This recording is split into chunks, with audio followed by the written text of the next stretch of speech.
Hi, I'm Lexi. Hi, I'm Magda. And we're going to teach about division, Opposite numbers, and absolute value. First up on our agenda is division. Okay, we're going to teach you how to do the house method. This is an example of the house method. So you're going to make a house like so. Then you're going to put the dividend inside, and then you're going to put the divisor on the outside. And that says quotient because we haven't found our quotient yet. But that's what we're making this problem for, to find the quotient. But what is the quotient? The quotient is basically just the answer to all the numbers. Oh, okay. To the division problem. Okay. So like 4 times 4 equals 16. What is 16? It's not the quotient, it's the sum. Because the quotient is just for division. Okay. So, the first step, so negative 36 divided by 6. Negative 36 is our dividend. And 6 is our divisor. And remember, the divisor is outside the house, the dividend is inside the house. And then there's our quotient, which we haven't figured out yet. Now, what's the first step? Well, first we're going to ignore that negative sign. We're not going to erase it because that would mess up our answer. But we're just going to forget about it for now. So first we're going to see how many times does 6 go into 3. How many times does 6 go into 3? I don't know. It doesn't. So we're going to add the second digits to help us out. So now this should be easier. How many times does 6 go into 36? 6. Good job. Exactly. So we're going to write our 6 at the top of the 6, but not the 3, because we used the 6 to help us. Exactly. So now what do we do? Well, we're going to do 6 times 6, which is 36. So we're going to do 36 minus 36. And the reason we're doing 36 minus 36 and not negative 36 minus 36 is because, remember, we forgot about it. Yeah. But it's still there. Yeah, we're ignoring that 4 now. So what's 6 minus 6? 0. Okay, very good. Now what's 3 minus 3? 0. Exactly. So, are we done, Magda? No. Why not? Well, because we still have that negative sign right there. Oh, yeah, the one we forgot about. Yeah. Well, these two numbers right here is our remainder, and it's 0, so there's no remainder. Oh, okay. But see now, when there's two integers with the same sign, it's going to be positive. But when there's two integers with a different signs, it's going to be negative.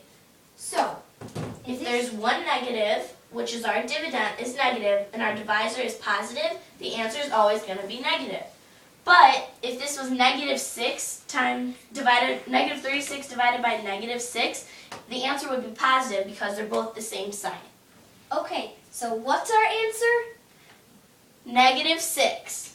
Yup. I think that one was way too easy. Me too. Let's give them another one. Okay, I think I got one. Oh, I know one. Good one. Oh, yeah. Okay. So first we're going to make the house. Make the house. Now, our problem is negative 72 divided by 6. So we're going to write negative 72.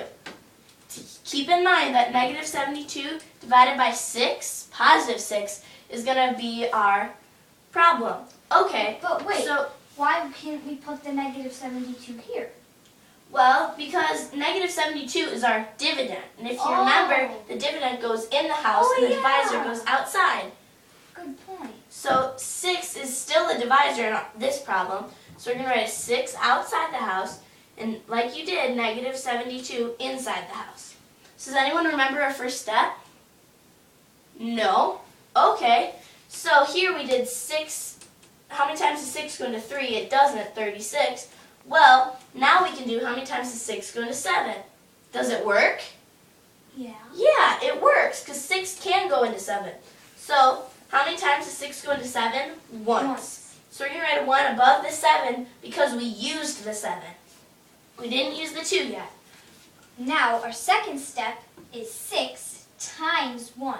Now, what is 6 times 1? 6. Good job. Yeah. So we're going to write the 6 under the 7 because we still haven't used the 2 yet.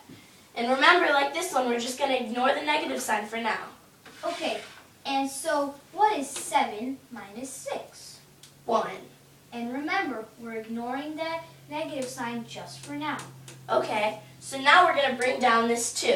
All right. Not to make it 62, but to make it 12. Now, how many times does our divisor go into 12? Twice. So that's going to go on top of the 2. But why can't it go on top of the 7? On top of the 1? Because we already used that number, and we didn't use 1 or 7 in our problem. We used 2, or 12. Good job. So, that 6 goes into 12 twice. But we're not done yet. Why? Because we didn't do 6 times 2. What is 6 times 2? 12. So we're going to do 12 minus 12. And 12 minus 12 is? 0. 0. So we're going to write that down there. So our remainder is 0. But we're not done yet. We're not done yet. Because like in this one, we still didn't use the negative sign. So where do we bring in the negative sign? Do you remember, Adam? Nope. You don't? Well, just for a refresher, it goes to where the quotient is. And like we remember from here, the quotient is the number on top of the house. So that is our final answer, negative 12. So now we know that negative 72 divided by 6 equals negative 12. But it's negative 12 because we had 2 integers with different signs. Exactly. Now, does everybody understand that? Yeah. Okay, and let's go do opposites.